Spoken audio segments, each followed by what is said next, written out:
ఈరోజు మనం నాలుక తడబడిపోయే ఒక అందమైన కంద పద్యం చెప్పుకుందాం.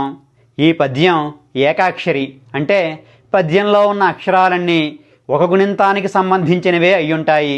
ఈ పద్యంలో మరో విశేషం ఏంటంటే మీరు ఈ పద్యం చదువుతున్నంతసేపు మీ పెదాలు మూసుకోవు. పోకూరి కాశీపతి అవధానులు గారి హరిశ్చంద్రోపాఖ్యానంలోని పద్యం ఇది.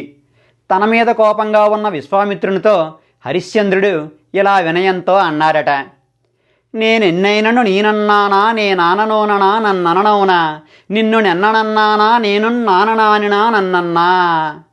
ఇది ఆ పద్యం. ఇప్పుడు ఈ పద్యానికి అర్థం చెప్పుకుందాం. నేనెన్నైనను నీనన్నానా, దీనిని విడదీస్తే నేను ఎన్నైనను ఇయ్యను అని అన్నానా అంటే మీరు అడగాలే కానీ నేను ఏమైనా ఎన్నైనా ఇస్తాను కదా. నేనాననోననా, నేను ఆనను ఓననా. ఆనా అంటే ఆజ్ఞ, ఓనడం అంటే వహించడం. మీ ఆజ్ఞను నేను శిరసావహించేవాడినే కదా. నన్నననవునా, నన్ను అననవునా.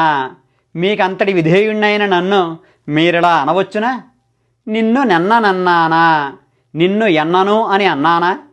ఎన్నడం అంటే గణించడం, అంటే ఇక్కడ గౌరవించడం.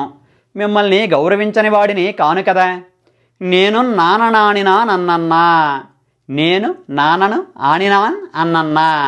నానా అంటే సిగ్గు, ఆనడం అంటే పొందడం. అన్నన్నా అన్నది మనం ఎక్కువగా వాడే పదమే. అన్నన్నా ఎంత మాట అంటుంటాం కదా, అలా అన్నమాట. మొత్తంగా భావం తీసుకుంటే, ఓ బ్రహ్మర్షి, మీరేదడిగినా ఇచ్చేవాడను నేను, మీ ఆజ్ఞను శిరసావహించేవాడను. అటువంటి నన్ను ఇలా ఎలా అంటారు? ఎన్నడైనా మీ మాట కాదని ఎరుగుదనా? అటువంటి నన్ను మీరలా అనడం నాకు చాలా సిగ్గుగా అనిపిస్తోంది. ఇది ఆ పద్యానికి భావం. మీరు కూడా సరదాగా ప్రయత్నించి చూడండి. సరిగా విడదీసి చదవడం నేర్చుకుంటే సులభంగానే వచ్చేస్తుంది. నేనెన్నైనను నీనన్నానా నేనాననోననా నన్నననవునా నిన్ను నెన్ననన్నానా నేను నాననానినా నన్నన్నా. జయహో పోకూరి కాశీపతి గారు, జయహో మన తెలుగు భాష.